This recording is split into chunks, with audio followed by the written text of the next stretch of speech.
Assalamualaikum. Masya Allah, tabarakallah guys. Jadi hari ini kita masih di Madinah. Nah, hari ini kita mau ke Jabal Uhud. Jabal Uhud ini adalah gunung yang bersejarah yang ada di Madinah, Arab Saudi guys. Nah, Jabal Uhud ini terkenal juga sebagai tempat lokasi perang Uhud dan tempat dimakamnya banyak syuhada, termasuk paman Nabi Muhammad SAW, yaitu Sayyidina Hamzah.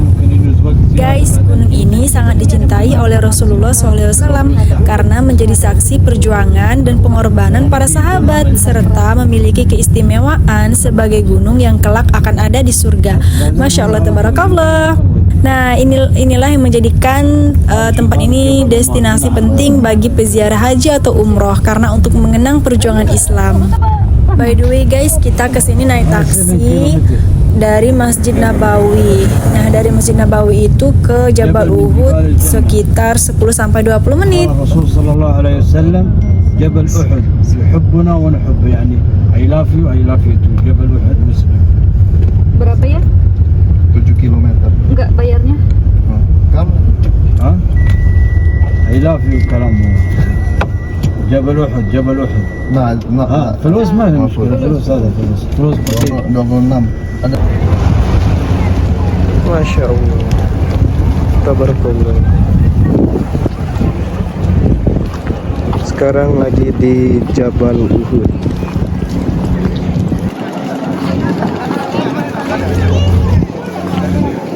Guys, ini adalah Masjid Sayyidul Syuhada. Masjid ini baru dibangun pemerintah Saudi dengan ukuran yang besar dan megah untuk menampung jamaah yang terletak di kaki Jabal Uhud. Dan ada satu lagi masjid kecil yang sangat bersejarah di dekat gua tempat Nabi Muhammad SAW berlindung saat perang Uhud.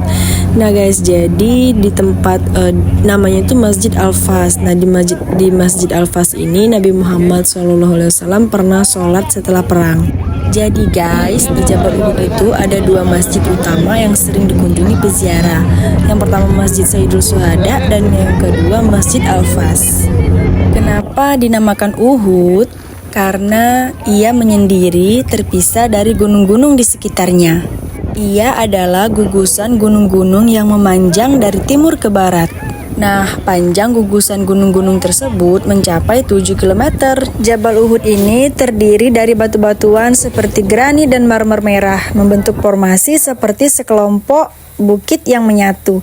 Dan gunung ini juga memiliki ketinggian sekitar 1000 meter lebih dan panjang sekitar 7 km.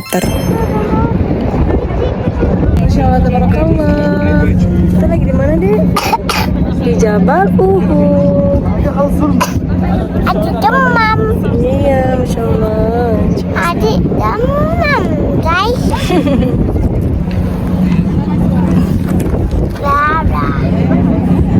Sejarah dan keistimewaan Jabal Uhud. Yang pertama, gunung di surga. Rasulullah SAW bersabda, Bukit Uhud adalah salah satu dari bukit-bukit yang ada di surga. Yang kedua, dicintai Rasulullah SAW. Gunung ini mencintai kami dan kami pun mencintainya, menunjukkan hubungan spiritual yang mendalam, bahkan pernah bergetar saat Nabi Muhammad SAW dan para sahabatnya melintas. Yang ketiga, sebagai saksi perang Uhud yang menjadi lokasi pertempuran antara umat muslim Madinah dan Quraisy Mekah, tempat para sahabat berjuang dan gugur. Yang keempat, tempat syuhada, makam para syuhada perang Uhud, dan termasuk Sayyidina Hamzah, makamnya ada di sini. Jasad mereka dijaga oleh Allah Subhanahu wa taala tetap utuh ribuan tahun sebagai bukti kemuliaan. Yang kelima, strukturnya yang unik, berdiri sendiri menjulang tinggi, tidak menyatu dengan barisan pegunungan lainnya, sehingga nampak menyendiri. Disebut juga Jabal Uhud atau Bukit Menyendiri. Berziarah ke Jabal Uhud menjadi sarana muhasabah dan pengingat akan perjuangan Rasulullah SAW serta kekuatan iman. Dan kunjungan ke Jabal Uhud bukan sekedar wisata, tapi melainkan perjalanan spiritual untuk mengambil pelajaran berharga dari sejarah Islam dan mengikuti sunnah Nabi Muhammad SAW.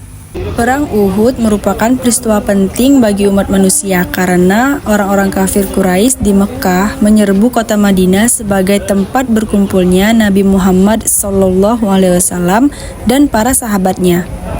Selesainya perang Uhud menyebabkan wafatnya 70 sahabat Nabi Muhammad SAW dan 30 orang kafir Quraisy. Kronologi singkat perang Uhud. Awal pertempuran, pasukan muslim sempat unggul dan membuat kaum Quraisy terpukul mundur. Penyebab kekalahan karena sebagian pemanah muslim turun dari bukit untuk mengumpulkan harta rampasan perang, mengabaikan perintah Nabi Muhammad SAW. Kemudian kaum Quraisy memanfaatkan untuk menyerang balik dan membalikkan keadaan, menyebabkan pasukan muslim mengalami kekalahan dan banyak syuhada termasuk Sayyidina Hamzah bin Abdul Muthalib, paman Nabi Muhammad SAW wafat. Dan pertempuran berakhir, kaum Quraisy mundur ke Mekah tanpa bisa menaklukkan Madinah, sementara kaum muslim tetap bertahan dan mengambil pelajaran penting dari peristiwa tersebut. Guys, kalau ada kalimat-kalimat yang salah atau keliru dalam penyampaian, mohon untuk diluruskan di kolom komentar ya. Terima kasih. La ilaha illa anta subhanaka inni kuntu minadz zalimin.